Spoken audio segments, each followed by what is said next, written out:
Қайырлы құрметті көрермен, мен бүгін еліміздегі ең ұзын адам Қалдыбай Атажановпен сұхбаттасатын болам. Ол кісінің бойы 2 метр 14 сантиметр. Аға, сәлеметсіз бе? Қалдыбай ағамен сұхбаттасатынды біліп, өзімнің ең биік өкшелі шамамен 12 сантиметр туфлиімді киіп келдім. Десе де ол ештеңе шешпейді екен.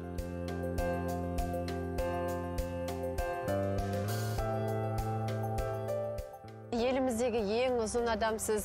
Өзіміз бой ұзын адамдарға қызығамыз жалпы. Өзіңіздің бойыңыздың ұзындығының сыры неде? Сол туралы айтып берсеңіз. Менің ұзындығымның сыры ата-бабадан кеткен нәрсе ғой, тұм қурайды дейді. Ата-анаңыздың да бойы ұзын болды ма? Атам 2 метрге жақын адам еді. 97 жасында қайтыс болды. Әкем ортадан ұзын, бірде 85-те ол кісілерде қайтыс болды. Нағашым Жатқанбай деген кәрі нағашы, түп нағашы дейді ғой, екі тілде айтамыз. Батыстың адамы кәрі нағашы деп айтылады. Әжемнің ағалары, әкелері өте мықты қарулы адам болған, 2 метрге жақын.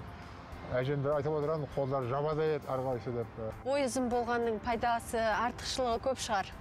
Зияны жоқ, жалпы артықшылығы ғана отқан мақтанатында артықшылығы шамалы, бірақ аяқтың астында жүргеннен кішкене көпшілікте ортада тік жүрген жақсы нәрсе ғой. Мынау шариатта да, мынау үлкен нелерде намаз оқығанда да алдына бойын адамды қояды екен. Енді мен кішкентай адамды анау деп не қылмаймын, ол да адамның баласы. Кішкентай автобус болса, 2 бүтін етіп қаласың. Сонда еңкейіп отырасыз ба, ондай көліктер? Енді көлігіне қарап, көзі биік болса, арқайын отырамыз, шалқайтамыз. Жағдай пәс болса, кішкене еңкейміз. Бойыңыздың ерекше ұзын болғандығын қай кезден бастап білдіңіз аға? 8-ші класстан бастап байқадым, өсіп бастады. Содан кейін 72-73-те армияда болдым мен. Армияға кеткенде 1,97 едім. Әлі бар призывной деген дайындайтын жаңағы. Сонда 1,97 жазып қойған. Көкірегім 1,25 болған ірі болатын. Ол кезде толық едім. Салмағым 86 килограмм болатын. Армиядан келгенде 2,14 топ келдік қой. Мынау Тихоокеанның жаңағы мұхитты ауа әсер етті ма? Ата-бабаның несі ме айтты, 2,14 топ келдім. Содан төмен кетпесем өсіп атқаным жоқ. Аға, осыған дейінгі сұхбаттарыңызда отбасы құрмаған едіңіз, отбасылық жағдайыңыз туралы айтып берсеңіз. Үйленбеген адаммын. Қазақстанда нөмір 1-ші супер бойдақ. Мен өтірік айта алмаймын, жалған сөздің керегі жоқ. Бірақ ойда ниет бар, әлі үйленгенім жоқ. Аға, енді гардеробыңыз жайлы айтып берсеңіз, киіміңізді арнайы тапсырыспен тіктіресіз бе?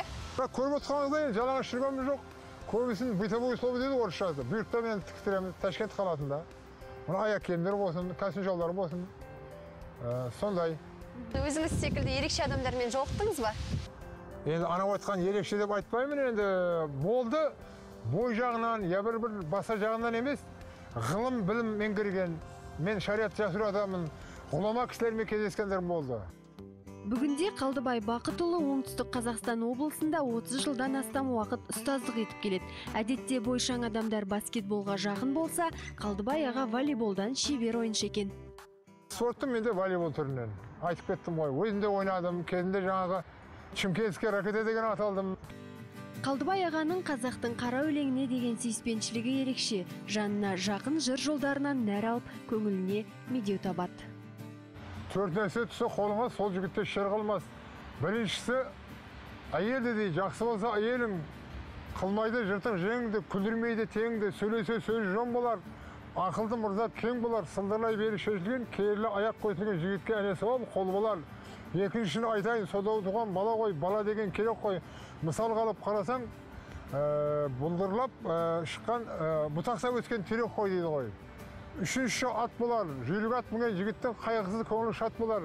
Жібертіп басын қарысып, мыңсан қолменен жарысып, қашан құтылып кетесің, қусаң барып жетесің, астында жүрікпен табасын жолды төтесін дейді ғой. Аға, сізбен сұхбаттасудың сәті түсіпті. Енді сізбен естелікке, суретке де түскім келіп тұр, рұқсат болса.